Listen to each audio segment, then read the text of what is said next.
want to get your take about democracy and where we are at, and if this particular day is very pivotal on where we stand as a world as democracy. Let's just begin with you, Irongo Houghton, briefly.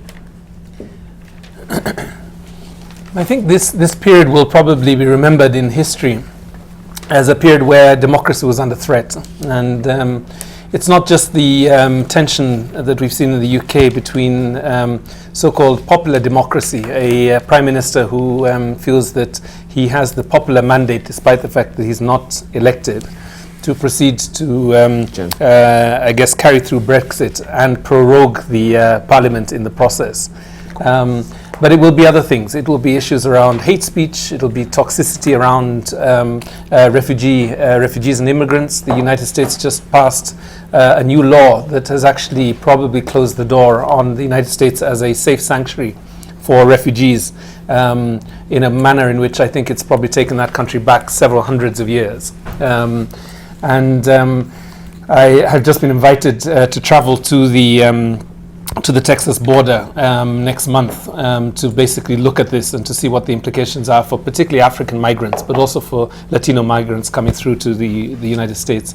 So I think this would be my first take, is that actually this is not a good time for democracy. I think the model is being threatened. Here in Africa, we are struggling to find a model that accelerates development, accelerates infrastructure, accelerates the right to various, health, education, and water. But at the same time, we are struggling with a model that is democratic, that is open, that is allowing its citizens to be able to craft the future of those countries. And I think this will be what we will remember 10, 20 years from now. Right, thank you. Let's just play that particular clip so that also you can also actually weigh in from what Gutierrez said on Sunday. At heart, democracy is about people. It is built on inclusion, equal treatment and participation, and it is a fundamental building block for peace, sustainable development and human rights. These values and aspirations cannot be seen as tokens or lip service. They must be real in people's lives. Yet, the International Day of Democracy takes place at a time when trust is low and anxiety is high. People are frustrated by growing inequalities and unsettled by sweeping changes from globalization and technology. They see conflicts going unresolved, a climate emergency going unanswered, injustice going unaddressed, and civic space shrinking. As we mark Democracy Day, I urge all governments to respect the right to active, substantive, and meaningful participation. And I salute all of you who strive tirelessly to make this happen. All right, that was the International Day of Democracy statement there from the Secretary General of the United Nations. Let's just hear your comment, Dr. Hassan Khanenje. Dibal, I think the wind of change and the optimism that the fall of the Berlin Wall and the end of Cold War inspired across the world has been on steady decline. Democracy is on trial. The increasing populist political parties and leaders who've taken over both the Western world and elsewhere across the globe is actually reducing the confidence and the incentive or even dictators to actually seek power. Now, how possibly can you lecture to China when you're having Donald Trump, for instance, in the White House, or the Prime Minister of Hungary, or elsewhere? It becomes extremely challenging to say or to preach to the world that actually democracy means well and is going to bring in everybody. You have people who are pretty much riding on populist rhetoric of hate, xenophobia, and others, and including on the continent. When things we're seeing in South Africa, those people just didn't wake up. You've had politicians who actually hold those sentiments, and because they're trying to get elected, they try to advance them. And so it's a sad moment for some of us, especially who are inspired a lot by the ideals and ideas of democracy and the Western liberalism. But when these democracies or all the democracies are becoming increasingly illiberal and less tolerant, that raises a lot of questions with regard to the direction we're going. Because including our own current constitution that, of course, we are clamoring to make certain amendments to make it perfect. It was modeled along some of those democracies which are actually on a decline right now with regard to the way they practice, with regard to the way, you know, civil liberties. You've just seen what's happening in the United States, and, you know, the rights of people, the rights of the minorities. You know, it's extremely sad. And so I think it's time for us as a world and even as a country to reflect. Where exactly do we want to go? And perhaps borrow the best aspects that democracy has had to offer over the years and leave out what is emerging to be something that is a big threat to actually a democratic world the way we know it today. Right. Ambassador Erasmus Boinja. Dibal, actually I'm reading a book. It's called Democracy Works. Among the authors of this book is former President Obasanjo. And it has reviewed globally the state of democracy. Yes. But also zeroed in on Africa.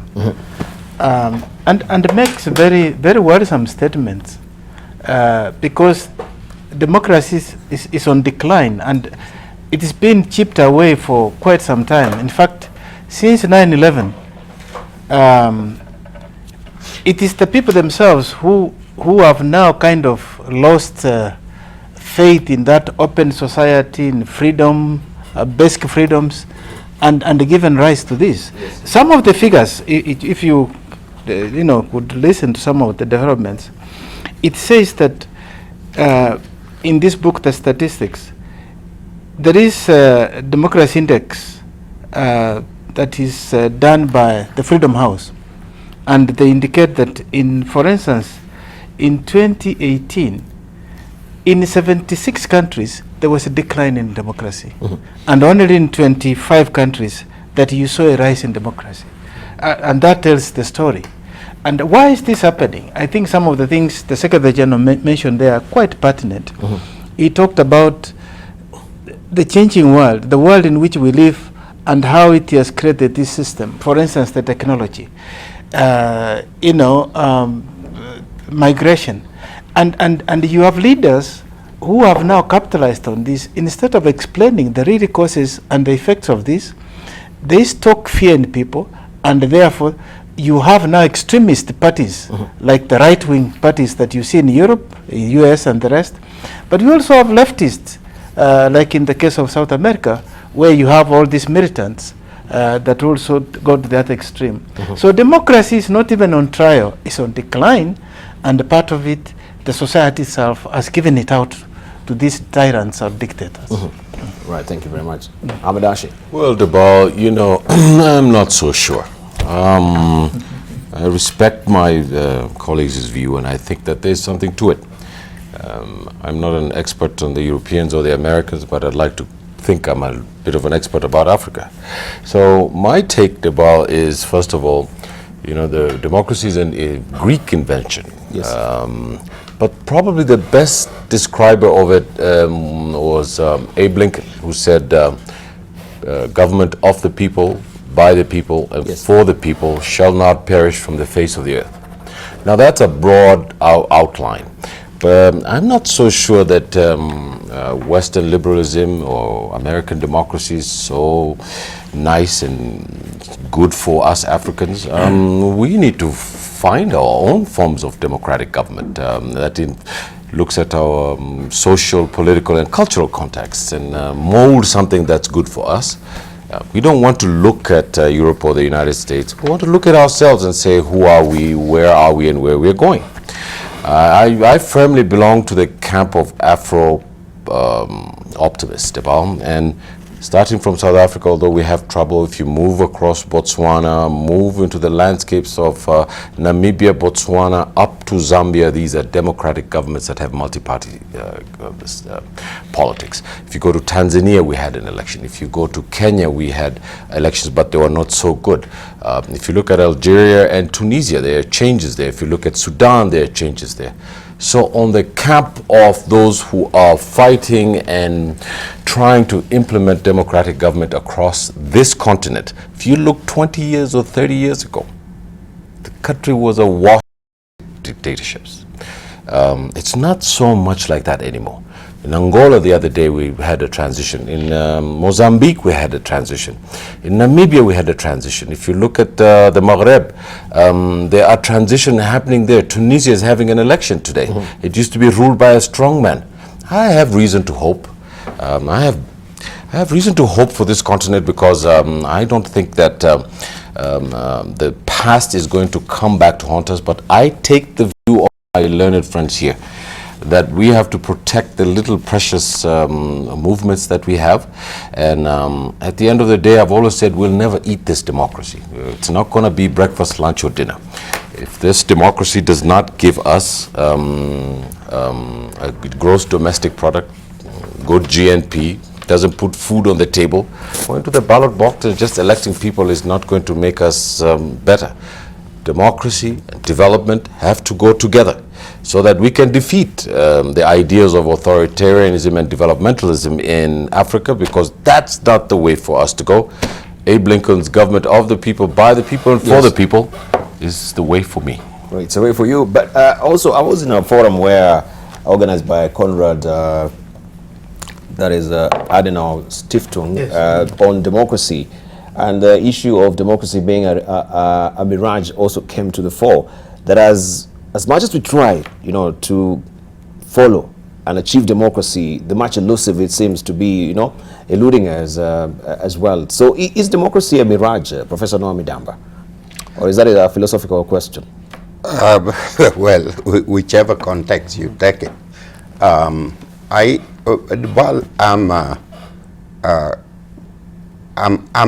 am an optimist.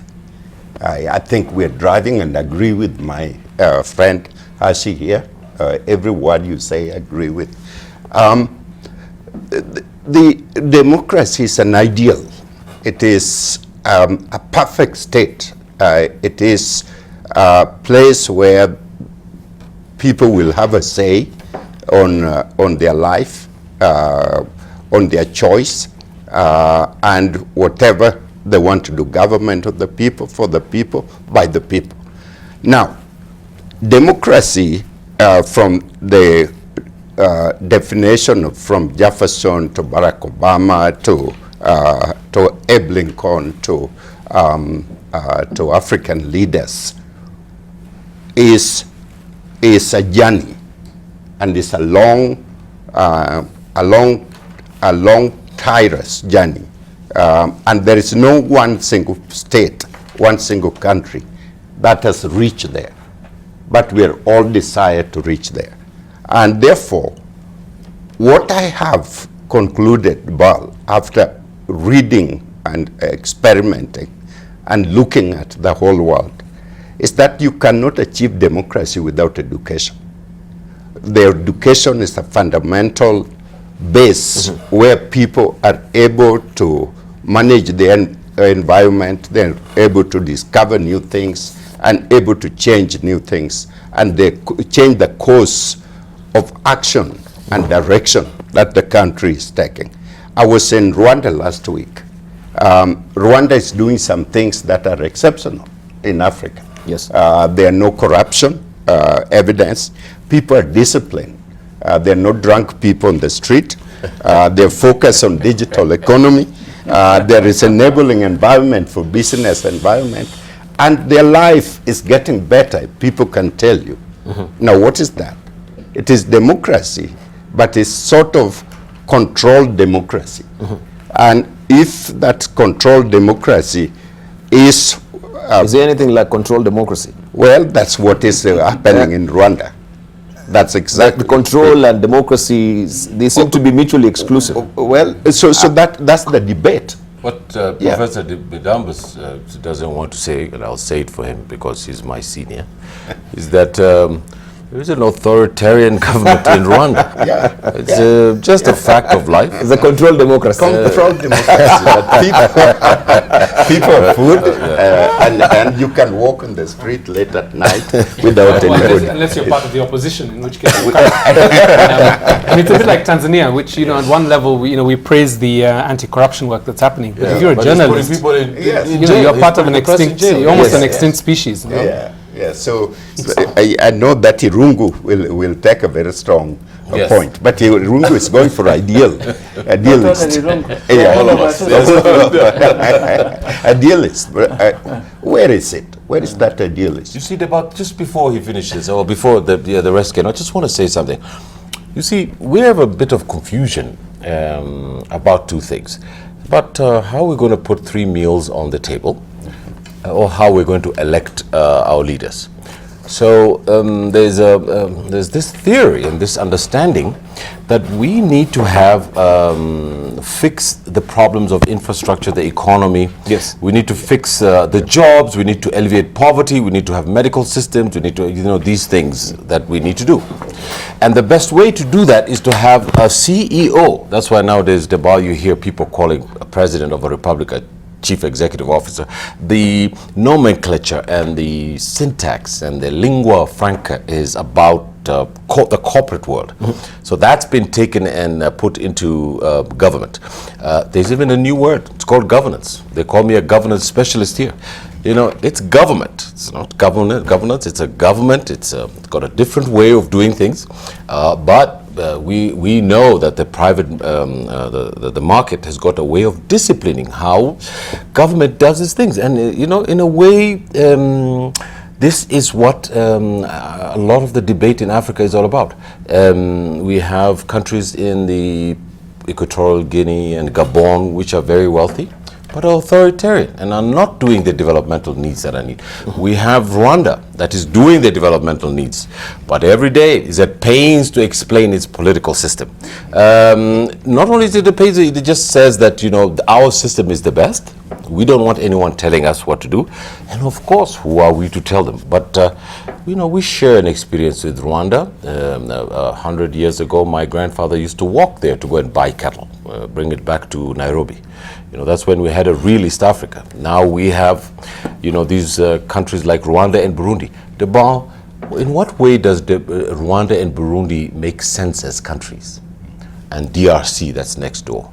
These countries, Debal, are fiction and imagination of the European mind.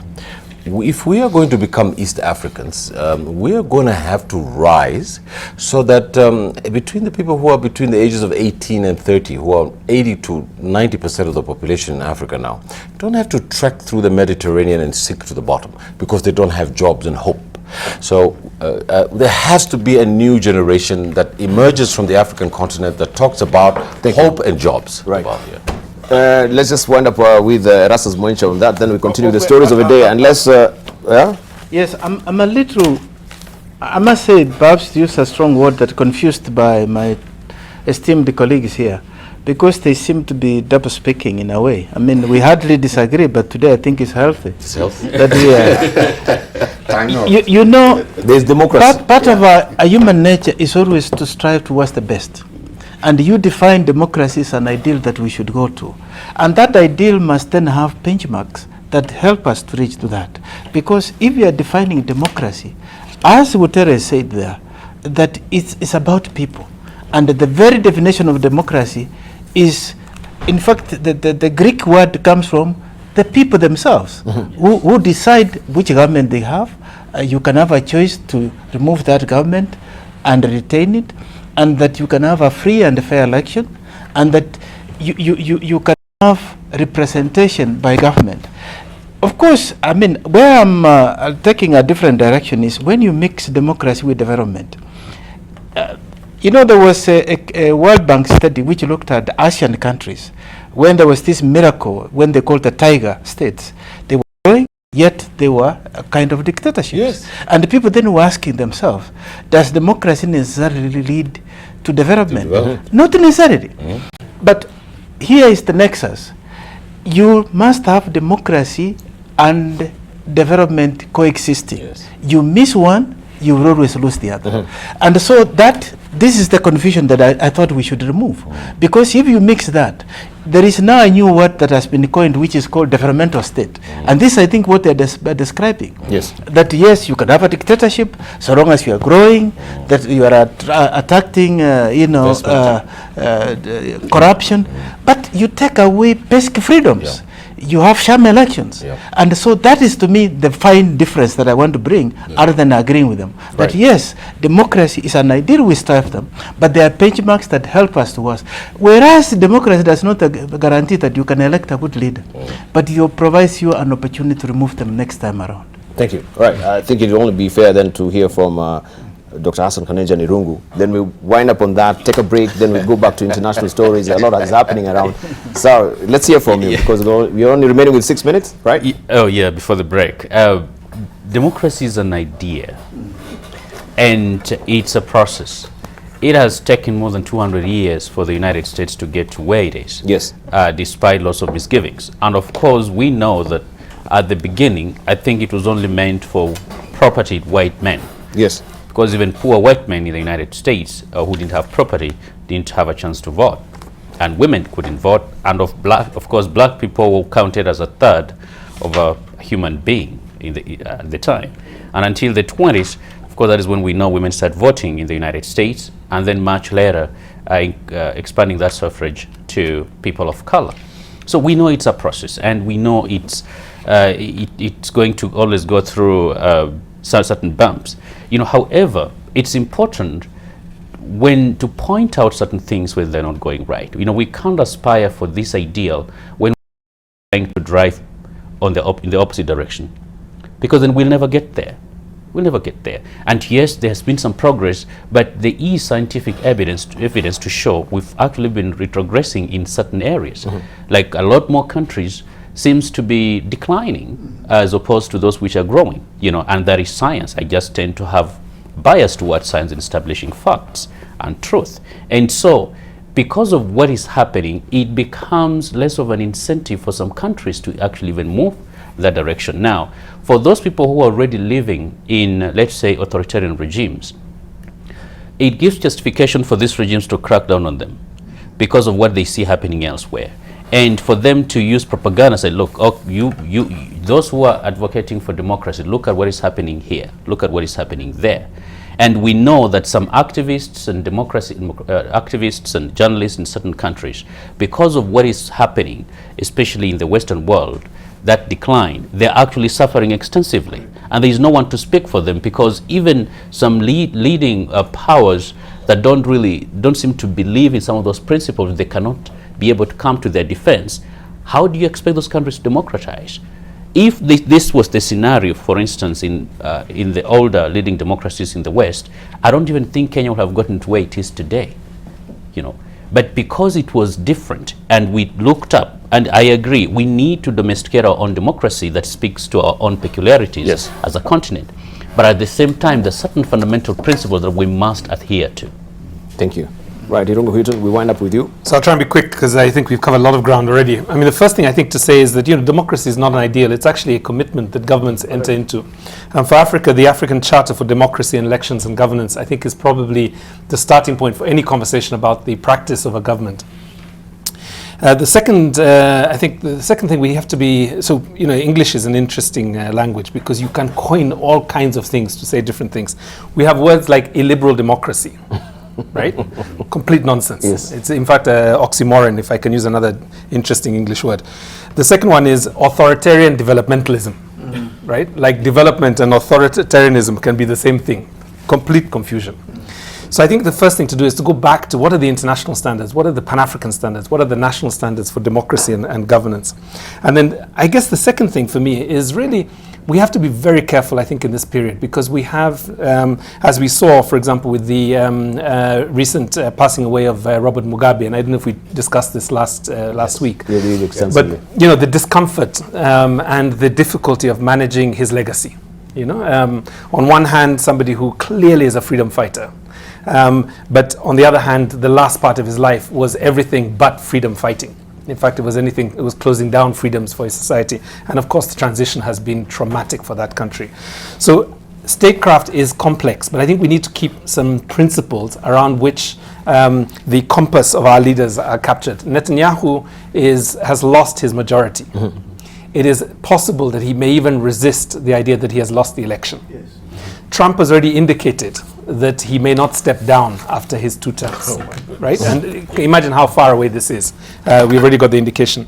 Boris Johnson has again, despite the fact that he was unelected, has basically prorogued the assembly of elected representatives, right? So I think we have to be really careful. But the other thing about this, I think, is we can be confident that they have been leaders in the past that are democratic and developmental minded. You know, just to give you examples, you know, Angela Merkel, who's still with us, Obama. I was just thinking, I was trying to write a list so that we don't get too depressed this morning, you know. Joaquim Chissano. I think some Kenyans are even beginning to say, as critical as they were of Emilio Kibaki, that actually that period of Kibaki's leadership was a good period for the country. This is controversial, but I think we need to be clear which leaders will go down in history as essentially expanding freedoms or closing them down. And then the last one is this one.